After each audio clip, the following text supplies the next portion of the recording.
Alors bonjour à toutes et à tous dans cette vidéo sur Honda et on va attaquer direct parce que dès le début on perd pas de temps, l'histoire est ultra intéressante avec le fondateur Soichiro Honda, aussi appelé le mec qui ne lâche pas l'affaire et pour qui les débuts ont été assez difficiles. Soichiro Honda est passionné de mécanique, il est diplômé en métallurgie et il a un projet, créer des nouveaux segments de pistons qu'il prévoit et qu'il projette de vendre à Toyota. Il y croit dur comme fer à son projet de nouveaux segments de pistons, il met tout ce qu'il a et quand les problèmes financiers arrivent, il vend les bijoux de sa femme.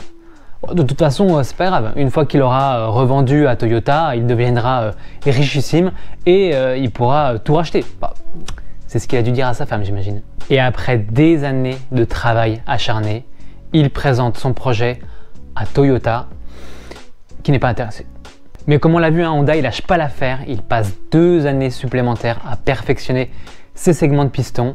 Et là, jackpot, Toyota est intéressé et signe un contrat avec Honda. Et là, on pourrait se dire, voilà, la belle histoire, tout est bien qui finit bien. Honda devient riche et pour le plaisir, il investit dans la moto. Non, non, non. La guerre arrive, bombardement, usine presque détruite, mais pas entièrement détruite. La production continue. Là, on pourrait se dire, ouf, il l'a échappé belle. Non, 1 an après les bombardements, tremblement de terre au Japon, tremblement de terre qui finira par achever les usines. Et après ça, il fut contraint de céder la production de segments de piston à Toyota puisqu'il ne pouvait plus assumer la production lui-même. C'est la fin de la guerre, Honda n'a presque plus rien et doit repartir quasiment de zéro. Mais je pense que vous l'avez compris, le petit Soichiro, c'est pas un mec qui lâche l'affaire comme ça, pas du tout. Avec ce qui lui reste d'économie, Soichiro Honda a l'idée d'acheter 500 moteurs à l'armée qu'il va fixer sur des cadres de vélo qu'il va doter d'une distribution par courroie. Nous sommes en 1946 et la première motocyclette Honda est née. Pratique et économique, la demande est immense et le stock de type A est quasi vendu instantanément. En 1948, Honda s'associe à Takeo Fujitawa et fonde officiellement la compagnie Honda Motor Company Limited. Et en 1949, sortira la type D, D pour Dream, moteur 2 temps de 100 cm3. Cette moto fera un carton puisqu'en 1950, Honda écoule à lui seul 50% de la production japonaise. Quelques années plus tard, Honda est au sommet des ventes avec un peu plus de 6500 motos vendues par jour et attise la convoitise. Mitsubishi tentera de racheter Honda, mais ils vont refuser et ils ont bien fait. En 1958 sortira la Honda Super Cub C100, mi-moto, mi-scooter, c'est vrai qu'on ne sait pas trop. Véhicule propre avec sa chaîne sous carter, confortable et solide, c'est le véhicule idéal. Tellement idéal qu'il s'est vendu plus de 100 millions d'exemplaires à travers le monde à ce jour. C'est simple, c'est le véhicule motorisé le plus vendu de tous les temps. Vu que financièrement tout roule pour Honda, ils vont commencer à participer activement aux compétitions internationales dès 1959, avec une première participation au célèbre Tourist Trophy. Et seulement 2 ans après, en 1961, Honda remporte ses premières victoires avec Mike Elwood sur 125 et 250 cm3. Succès commerciaux, succès en compétition, quelle pourrait être la suite pour Honda? Tenter de conquérir le monde. Oui, ça fait sens.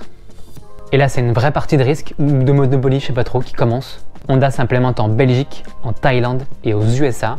En 1968, Honda atteint le seuil symbolique de 1 million d'exemplaires produits. C'est gigantesque. Il y a une usine Honda dans quasi tous les pays majeurs du monde. Bon, vous avez dû remarquer que jusqu'à maintenant, on n'avait pas abordé beaucoup de modèles Honda. Bon, c'est normal parce qu'ils ont tout mis sur le Super Cub, mais là on arrive en 1969 et Honda nous sort ça. Honda lance la CB750 au nez et à la barbe de Kawasaki qui préparait quelque chose de gros de ce côté. Je vous invite à aller voir la vidéo sur Kawa si jamais ça vous intéresse comme petite histoire et comme anecdote, et surtout abonnez-vous. Souvent considérée comme la première superbike moderne, la CB750 est équipée d'un moteur 4 cylindres en ligne de 736 cm3 développant 67 chevaux. la CB750 offre des performances et une fiabilité inégalées à un prix abordable. Elle est également la première moto de série à être équipée d'un frein à disque avant. La CB750 change la donne dans l'industrie et renforce la réputation de Honda en tant qu'innovateur. Voilà, ils sortent un modèle tous les 10 ans, mais à chaque fois, c'est un banger. On arrive donc dans les années 70 et tous les titres de constructeurs de vitesse ont d'ores et déjà été remportés par Honda. Dans ces mêmes années 70, Honda va remporter les titres en motocross, en endurance et en trial. Voilà, comme ça c'est fait, on a tout gagné. En 1975, c'est un nouveau modèle mythique qui va faire son apparition chez Honda puisqu'il s'agit de la GL 1000 Goldwing. Alors, il y en a peut-être parmi vous qui sont surpris, mais effectivement, comme vous pouvez le constater, il n'y avait pas une tonne de carénage sur la Goldwing 1. Ça arrivera quelques années après, en 1979, avec la Goldwing 2, véritable limousine sur 2 roues. Ce modèle a continué d'évoluer dans le temps et est d'ailleurs toujours au catalogue. Si on s'attarde sur le nom de la moto Goldwing, c'est une référence directe au logo de la marque. C'est une aile dorée, logo qui avait été choisi par Soichiro Honda lui-même en 1947, en référence à la déesse Nike, déesse grecque de la victoire. DS qui a aussi inspiré le nom d'une autre marque, oui, peut-être que vous l'aviez deviné, il s'agit de Nike. Voilà, Nike pour les Américains. On retrouve une statue de cette déesse au Louvre d'ailleurs. Bon voilà, c'était la parenthèse culture G, un peu comme d'habitude, hein, ça vous permettra de vous la raconter un peu lors des repas du dimanche. Bon, et à partir des années 80, Honda va considérablement diversifier sa gamme. La concurrence est hyper rude, notamment avec les autres marques japonaises. En 1986, Honda lance la VFR 750F, équipée d'un moteur V4 et d'arbres à cames entraînés par des engrenages. Mais c'est quelques années après que Honda va accoucher de ça, la VFR 750R RC30, directement inspirée des motos GP. En plus d'être absolument magnifique, elle possède un moteur V4 de 748 cm3, développant 112 chevaux pour 208 kg. Une très belle réussite chez Honda et il ne faudra pas attendre longtemps pour voir arriver un autre chef-d'œuvre, puisqu'en 1992, Honda dévoile la CBR 900 RR Fireblade, une moto développant 124 chevaux pour seulement 185 kg. Un poids record pour une sportive de grosse cylindrée qui, en plus d'être ultra performante, sera aussi dotée d'un charme fou.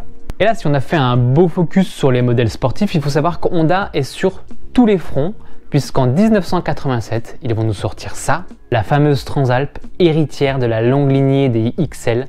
La première Transalp est équipée d'un bicylindre en V à refroidissement liquide, développant 50 chevaux, modèle qui sera un franc succès commercial.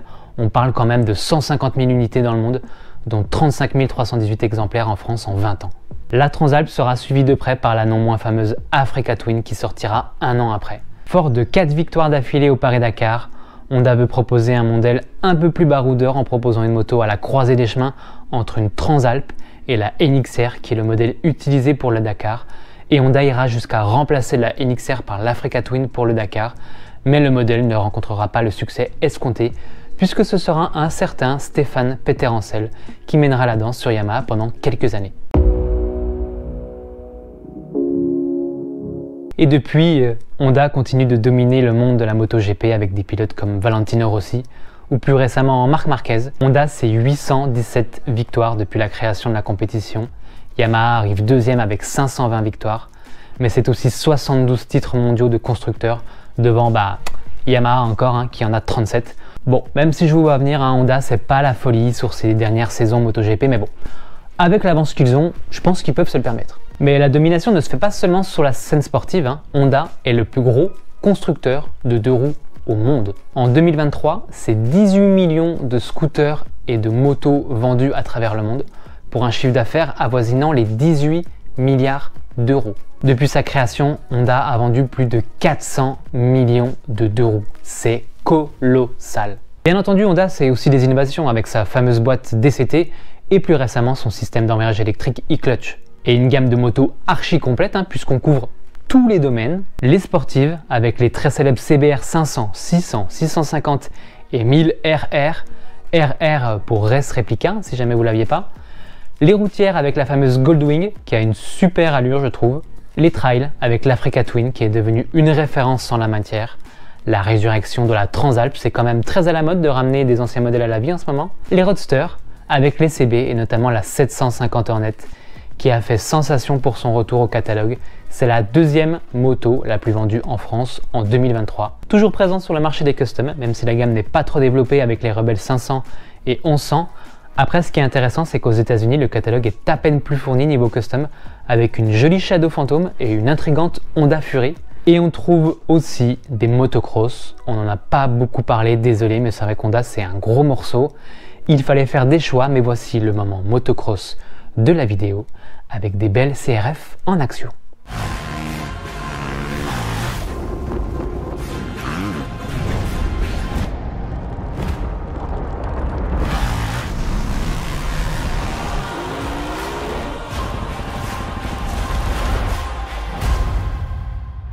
Ciao a tutti, c'est Valentino, abonnez-vous à la chaîne de TireSeur pour plus de fun. Allez, ciao, ciao.